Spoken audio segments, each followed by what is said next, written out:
जो बैठकर उद्देश्य हूँ जो बेबंदोबस्त पट्टा अच्छी ओडिशार विभिन्न जिले में 60-70 वर्ष है ये प्रक्रियार समाप्त होना तार समीक्षा बैठक था। ये भितर जो मैंने जालियाती जमी हड़प कर उद्यम करुँगी तत्कालीन जमीदार मान पाई कागजपत्र देखी पारि सेटा से सलामी देवे ना पट्टा है ये समस्त के समाहित हम एवं स्टेट एबोलिशन एक्ट संक्रांत समस्त मामला समाप्त सारापर ये एक्ट आवश्यकता राजस्व विभाग पदस्थ अधिकारी एवं ओडिशार 30टा जिले में जिलापाल अतिरिक्त जिलापाल उपजिलापाल तहसीलदार एमांकर सामने गोटे बैठक अनुष्ठित होता जो बैठकर उद्देश्य हूँ जो बेबंदोबस्त पट्टा अच्छी ओडिशार विभिन्न जिले में एवं 60-70 वर्ष है ये प्रक्रियार समाप्त होना तार समीक्षा बैठक था। एथिरे जमीदारी उच्छेद आईन जोटा 60 दशंधि मध्य भाग में पारित होता जहाँ इंग्राजी स्टेट एबोलिशन एक्ट कहते जमीदारी प्रथा उठिला परे जमीदार जमी सब सरकार पाखे भेस्ट हो जो मैंने जमीदार किणी कि दान पाई से जमी सब विभिन्न प्रजा ना पट्टा हेबा कथा पट्टा हेबाई सलामी व्यवस्था अच्छी से सलामी प्रदान करेंगे। इथिरे पुरी जिला भी अंतर्भुक्त इथिरे जिते गड़जात अंचल अच्छी सब गड़जात अंचल ये गुड़िए रेवेन्यू केसेस वर्तमान पर्यंत पेंडिंग अच्छी गुड़िए जगह पट्टा हाँपाई निष्पत्ति जो मैंने पट्टादार पट्टा पाइबे से सलामी प्रदान करूना जार फल राजस्व विभाग राजस्व क्षति घटू गतकाली जो मीटिंग होता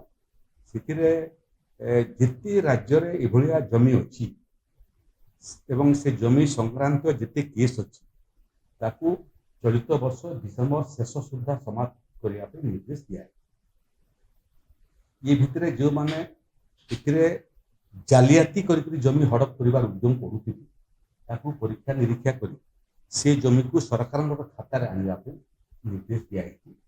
जो मैंने जेन्युइन जमीर हकदार जमी किणी कि दान सूत्र में तत्कालीन जमीदार मान पाई कागजपत्र देखी पारि सेटा से सलामी देवे ना पट्टा है। जो मैंने निर्दिष्ट समय समय सलामी दौना गोटे मास समय देवाई निर्देश दिया मसे भर जब सलामी नदेले पट्टा देवाई जो आदेश होता है प्रत्याहृत हो डिसेम्बर शेष सुधा 2026 मसीह ये समस्त के समाहित हम एवं स्टेट एबोलिशन एक्ट संक्रांत समस्त मामला समाप्त सारापर ये एक्ट आवश्यकता पड़ो ना यहाँ हूँ गतकाल गोटे महत्वपूर्ण निष्पत्ति।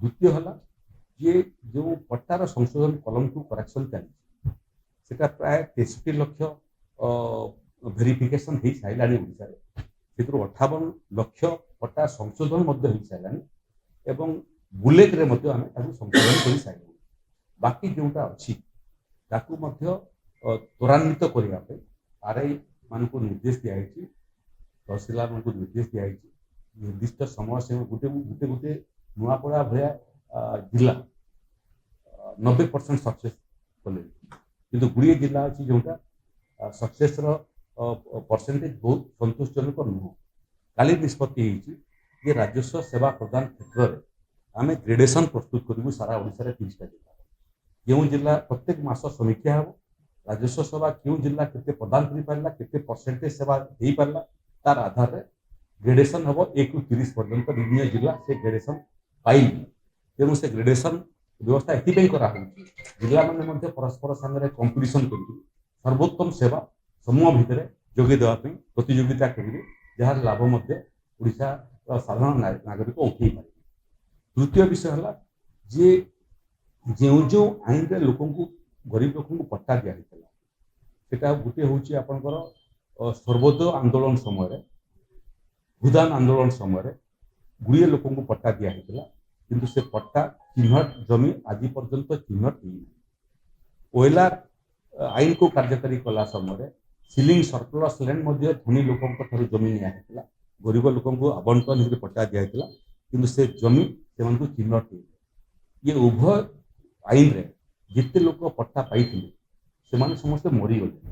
ତାଙ୍କର ପୁଅ ନାତିମାନେ ବର୍ତ୍ତମାନ ଅପେକ୍ଷା କରିଛନ୍ତି ଯେ କିଏ ଜମିଟା ଚିହ୍ନଟ କରିବ। ତେଣୁ ଏ କାର୍ଯ୍ୟକୁ ମଧ୍ୟ ଚଳିତ ବର୍ଷ ଶେଷ ସୁଦ୍ଧା ଆମେ ସମାପ୍ତ କରିବୁ ଏବଂ ସମାପ୍ତ କଲା ପରେ ଏଇ ଯେଉଁ ଭୂଦାନ ଆନ୍ଦୋଳନ ଆକ୍ଟ ଓଡ଼ିଶାର ତାର ଆବଶ୍ୟକତା ପଡ଼ିବନି, ସେ ଆଇନଟାକୁ ମଧ୍ୟ ସମାପ୍ତ କରିବୁ। ତେଣୁ ଯେଉଁ ଯେଉଁ ଆଇନ ନିର୍ଦ୍ଦିଷ୍ଟ ସମୟ ପାଇଁ ହେଇଥିଲା ସେ ନିର୍ଦ୍ଦିଷ୍ଟ ସମୟର କାମ ସମାପ୍ତ କରିକି ସେ ଆଇନ ସବୁକୁ ଆମେ ସମାପ୍ତ କରିବୁ, ଯାହାଫଳରେ ରାଜସ୍ୱ ବିଭାଗରେ ଏ ଅଦରକାରୀ ଆଇନର ଯେଉଁ ଚାପରୁ ଅଧିକାରୀ ମାନେ ମୁକ୍ତ ହେବେ। ସମସ୍ତେ ନାହିଁ, ସେ ଦୁଇ ପ୍ରକାର ଅଛି। ଗୋଟେ ହଉଛି ଜେନୁଇନ୍ ଆପ୍ଲିକେଟ ଅଛନ୍ତି, ସେମାନଙ୍କର ତାଙ୍କ ନାଁରେ ପଟ୍ଟା ହେବ ଏବଂ ପଟ୍ଟା ହେବା ପାଇଁ ମଧ୍ୟ ତାଙ୍କୁ ସଲାମି ଦେବା ପାଇଁ ପଡ଼ିବ। ୱାନ୍ ଟାଇମ୍ ସଲାମି ବୋଲି କହୁଛୁ ଆମେ। ତେଣୁ ଯିଏ ସଲାମି ଦେବ ତାର ପଟ୍ଟାର ପ୍ରକ୍ରିୟାଟା ଚୂଡ଼ାନ୍ତ ହେବ। ତେଣୁ ଯେଉଁମାନଙ୍କର ପଟ୍ଟା ହେଇଯାଇଛି ଆମେ କହୁଛୁ ତୁମେ ସଲାମି ଦେଇକିରି ତୁମର ଆକାଉଣ୍ଟଟା କ୍ଲୋଜ୍ କରିଦିଅ। ଯଦି ମାସେ ଭିତରେ ସଲାମି ନଦେଲ, ଯେଉଁଟା ତୁମ ନାଁରେ ହେବା ପାଇଁ ସ୍ଥିର ହେଇଥିଲା ସେଇଟା ମଧ୍ୟ ପୁଣି ସରକାରଙ୍କ ଖାତାକୁ ପଳେଇ ଆସିବ, ତୁମ ନାଁଟା ଡାକଚ ହେଇଯିବ।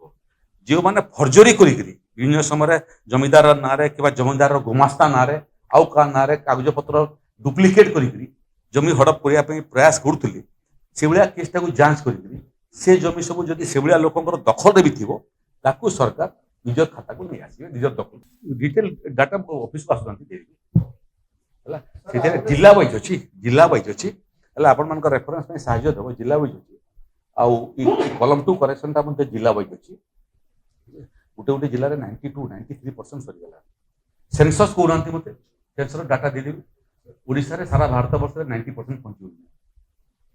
ଯୋଉଠି ସମ୍ବାଦପତ୍ରରେ ଯେ କୁଟିଆ ବାବଦରେ ବାହାରିଛି, ମୁଁ ଖାଲି କହୁଥିଲି କୁଟିଆରେ କୋରାପୁଟ ଜିଲ୍ଲାରେ ସେମିତି 87% ପଞ୍ଜୀକୃତ ହେଇଗଲାଣି। ତେଣୁ ଏକ୍ଜାକ୍ଟ ଡାଟା ନେଇଯାଆନ୍ତୁ, ଆପଣମାନଙ୍କ ପାଇଁ ସୁବିଧା ହେବ। ସ୍କ୍ରୋଲିଂରେ ଏକ୍ଜାକ୍ଟ ଡାଟାଟା ଆସିଲେ ଆପଣମାନଙ୍କର ଜେନେରାଲର ମଧ୍ୟ କ୍ରେଡିବିଲିଟିର କଥା ଅଛି।